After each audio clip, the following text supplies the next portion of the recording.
दोस्तों नमस्कार, जेआरसीएम मैं अजय कुमार दुबे आज आपके बीच में फिर से आपका बिजनेस पार्टनर, आपका दोस्त बन के आया हूं दोस्त। और आज एक शानदार टॉपिक पे मैं बात करने वाला हूं कि मल्टी लेवल मार्केटिंग में सबसे इंपॉर्टेंट क्या है। तो दोस्तों मैं बताना चाहूंगा, आज उसी टॉपिक में मैं बात करूंगा जिसका नाम है संगत।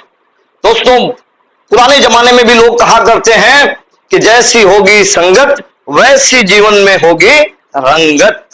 तो आज मैं उसी महत्वपूर्ण टॉपिक की बात करूंगा दोस्त कि संगत की रंगत, जैसी होगी संगत वैसी होगी रंगत। तो तय आपको करना है, तो तय आपको करना है कि आपको जीवन में क्या बनना है, वो कौन सी उपलब्धि आपको पाना है। तो आपको ही तय करना है कि आपको किसकी संगत करना है।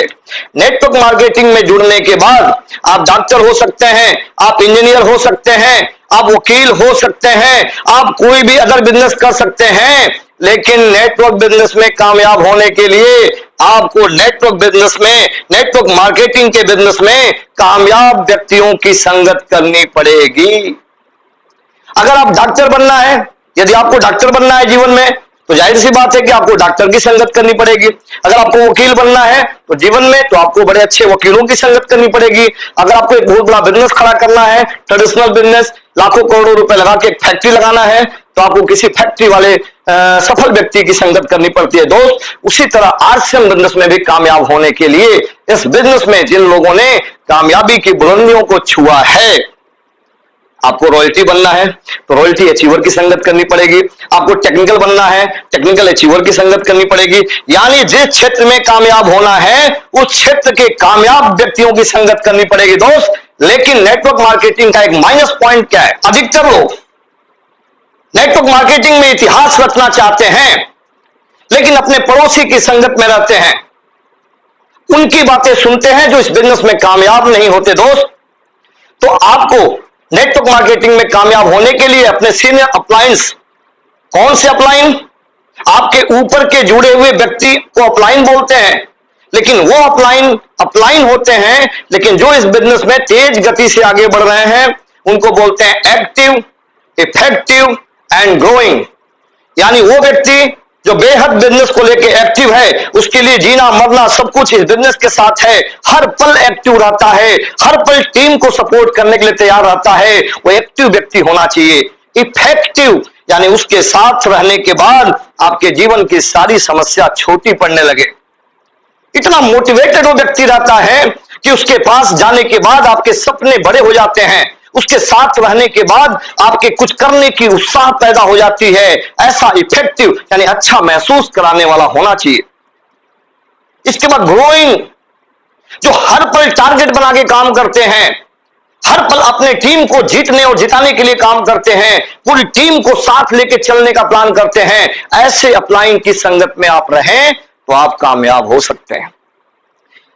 साथ में कुछ बड़े सफल व्यक्तियों की किताबें पढ़ें आप, जैसा मैंने भी पढ़ा है। मैंने बहुत से सफल व्यक्तियों की किताब खरीदा दोस्त। हमारे हिंदुस्तान में क्या है कि लोग टीवी खरीदते हैं, फ्रिज खरीदते हैं, बड़ी बिल्डिंग खरीद देते हैं, बड़ी बड़ी कारें खरीदते हैं, लेकिन अपने घर में ये विचार को खुराक देने के लिए किताबें नहीं खरीदते। दोस्तों यदि आपको बड़ी कामयाबी पे जाना है तो आप छोटी सोच से बड़ी कामयाबी पे नहीं जा सकते। तो आपको बड़े लोगों की संगत करनी पड़ेगी, बहुत सी अच्छी अच्छी किताबों को पढ़ना पड़ेगा, आपको सफल लोगों की किताबों को पढ़ना पड़ेगा, आपको आपकी इच्छा ना करे तो भी पढ़ना पड़ेगा आपको। दोस्तों नेटवर्क मार्केटिंग में एक बात कही जाती है कि जिसके साथ अपलाइन की साथ, अपलाइन की रात और अपलाइन की बात। अपलाइन का साथ यानी जिस व्यक्ति को अपलाइन का साथ मिल गया, जिस व्यक्ति को अपलाइन की रात मिल गई, यानी जिसके साथ अपलाइन रात बिताने लगा, और जिस व्यक्ति को अपलाइन की बात अच्छी लगने लगी, उस व्यक्ति को इस नेटवर्क मार्केटिंग में कामयाब होने से कोई रोक नहीं सकता दोस्त। तो दोस्तों जैसा कि आपने सुना कि संगत का असर होता है, क्या आपको भरोसा है संगत का असर होता है? यस, हाँ होता है, ये प्रूफ हो चुका है। हमारे पहले के जमाने के लोगों ने भी कई ऐसी बातें आई हैं सामने। एक ऐसी स्टोरी से मैं अपनी बात को शेयर करना चाहूंगा दोस्तों कि संगत का असर होता है। बहुत पुरानी बात है, एक जमाने में एक साधु थे जो रास्ता भटक के जंगल में चले गए दोस्त। जंगल में जाने के बाद वो भूखे प्यासे तड़पड़ा रहे थे। अचानक उनको एक बहुत सारी कुटिया दिखाई दी, बहुत सारे घर दिखाई दिए। वो जैसे उस घर की तरफ आगे बढ़े, जैसे ही पास पहुंचे तब तक एक आवाज आने लगी, पकड़ो पकड़ो पकड़ो इस आदमी को, ये कहीं भाग न जाए, इसको लूट लो। ये सुन के साधु महाराज डर गए और जैसे ही भागने का प्रयास किए तब तक कुछ लोग आए और उनको पकड़ के एक ऐसे व्यक्ति के पास लेके गए। वो डाकुओं का सरदार था। डाकुओं के सरदार ने जब साधु को देखा तो महाराज प्रणाम करके उनको बैठाया, खाना पीना खिलाया और बोला, महाराज आपको क्या लूटना, आप तो एक साधु और सन्यासी हैं, महाराज माफ करें, हमारे लोगों ने आपको पकड़ के लाया दोस्त। लेकिन जब साधु ने क्या देखा कि किस व्यक्ति ने आवाज लगाई थी, पकड़ो पकड़ो, लूटो लूटो, मारो इसको पकड़ के, ये आवाज थी एक तोते की। एक पिंजरे में एक तोता रखा हुआ था। वो तोता जोर जोर से चिल्ला रहा था। साधु महाराज देख के परेशान हो गए, ये तोता ये कैसे बोल सकता है। और बड़े ही उधेड़ बुन में बेचारे वो वहां से खाना पीना खा के निकले। कुछ दूर जाने के बाद दूसरे तीसरे दिन की बात थी, अचानक फिर उनको एक कुटिया दिखी बहुत दूर। वहां उन्होंने क्या देखा कि जैसे उस कुटिया के पास पहुंचे वहां से भी एक आवाज आ रही थी, आइए महाराज आपका स्वागत है, अतिथि देवो भव, और आपका बहुत बहुत धन्यवाद कि अब हमारे कुटिया में पधारे, आपका बहुत बहुत स्वागत है, आपका अभिनंदन है, आप जल्दी से आइए, हम आपके स्वागत के लिए तैयार हैं। साधु महाराज अचंभित हो गए और जैसे ही वो उस कुटिया के अंदर गए, जाने के बाद वहां क्या देखते हैं, वो एक साधु की कुटिया थी। मंत्रोच्चारण चल रहे थे।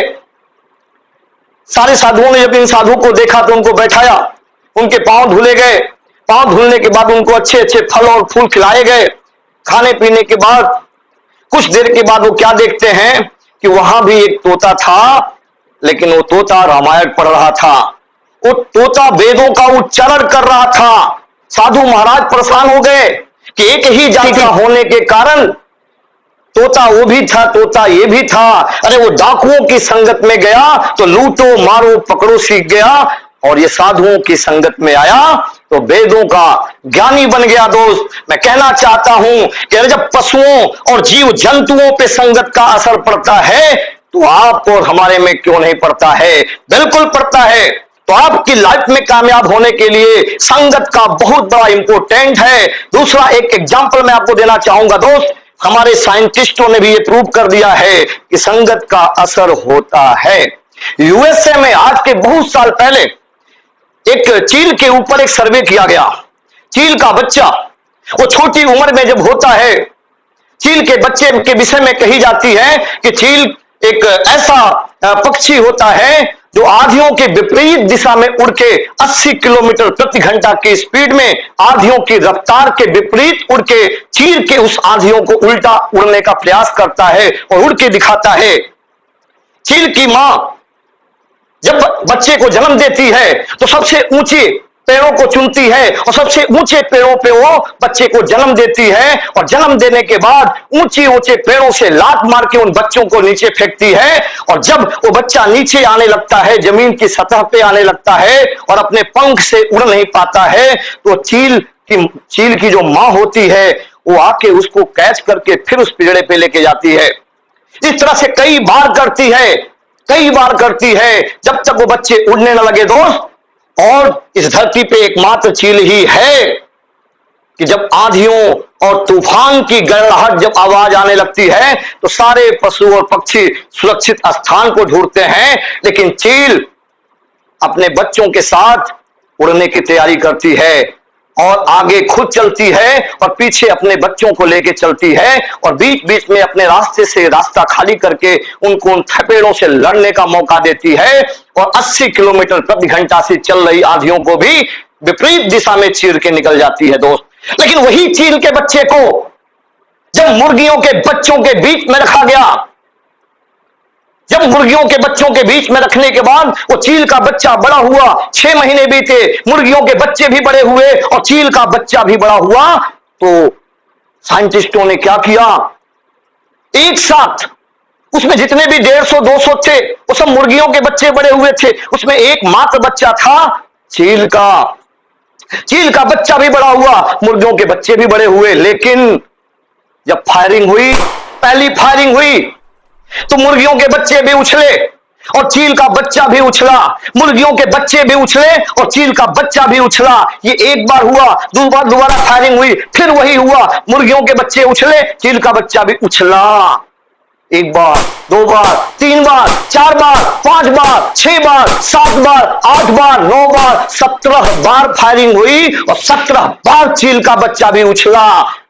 अरे दोस्त, मैं कहना चाहता हूं कि दुनिया का सबसे ताकतवर और सबसे तेज उड़ने वाला चील भी मुर्गियों के संगत में रहने के बाद उछलना सीख जाता है। फिर इसके बाद कहा गया कि चलिए 6 महीने के बाद इसको निकाल के फिर से चील के बच्चों के बीच में रखा गया। उसमें 70-80 चील के बच्चे रखे गए और 70-80 चील के बच्चों में वही बच्चा मुर्गियों में से निकाल के चील के झुंडों में रखा गया। 2-3 महीने बीतने के बाद फिर से साइंटिस्टों ने फायरिंग करी। पहली फायरिंग हुई तो सारे चील के बच्चे उड़े और आसमान की बुलंदियों को छुए और वो चील का बच्चा जो मुर्गियों के साथ रह के आया था उछला, क्योंकि 6 महीने मुर्गियों के साथ रहने के कारण उछलना सीख गया था। दोस्त, पहली बार फायरिंग में फिर उछला, दूसरी बार फायरिंग में फिर उछला, लेकिन जब जब उछलता था नीचे आता था तो जब चील के बच्चे वहां आते थे तो उन चील के बच्चों को जाके देखता था कि इनके पंख मेरे जैसे हैं, इनकी चोंच मेरे जैसी है, इनका कलर मेरे जैसा है, मेरे नाखून मेरे जैसे हैं सेम। अरे ये उड़ते हैं, मैं क्यों नहीं? ये उड़ सकते हैं तो मैं क्यों नहीं? ये उड़ सकते हैं तो मैं क्यों नहीं? ये बार बार पागलों की तरह उन सारे चील के बच्चों को देखता था। जब जब चील के बच्चे उड़ के आते थे ये पागलों की तरह देखता था। देखते देखते देखते देखते 17वीं बार फायरिंग हुई और वही चील का बच्चा बार बार प्रयास करने के कारण, चील की संगत में रहने के कारण, चील जैसा दिखने के कारण, अपने आप को जगाने के कारण उड़ा और आसमान की बुलंदियों को छुआ। तो दोस्तों, मैं आपसे भी कहना चाहता हूं, यदि आपका पड़ोसी उस तरह का है, आपके माँ बाप भी उस तरह की सोच नहीं रखते हैं, तो आपका अपलाइन एक पावरफुल व्यक्ति होता है, बड़ी सोच वाला व्यक्ति होता है, मोटिवेशन का धनी होता है। अगर आप उसके साथ संगत कर दिए, उसके साथ 2 साल 3 साल बिता दिए, तो जैसे वो सोचता है वैसे आप सोचने लगेंगे, जैसे वो बातें करता है आप बातें करने लगेंगे और एक दिन जिस तरह से आपका अपलाइन बड़ी बड़ी कामयाबियों को छुआ, आप भी छू सकते हैं। अरे जब चील के बच्चे संगत बदल के कामयाब हो सकते हैं तो आप तो इंसान के बच्चे हैं, दुनिया का सबसे सर्वश्रेष्ठ प्राणी है आप। भला आपको कोई कैसे नाकामयाब कर सकता है? तो मेरी दुआएं, मेरी शुभकामनाएं आपके साथ है। आप लगातार अपनी संगत बदले, अपने अपलाइन की संगत में रहें, अच्छी किताबों की संगत में रहें, अच्छी मीटिंगों की संगत में रहें। आपको कामयाब होने से कोई रोक नहीं सकता। लास्ट मेरी लाइन है, पत्थरों की भी तकदीर बदल जाती है दोस्त, अगर तराशने वाला कोई शिल्पकार मिल जाए, अगर अच्छा अपलाइन मिल जाए और अच्छी संगत मिल जाए तो आप कामयाब हो सकते हैं। Okay, thanks. जय आर सी एम।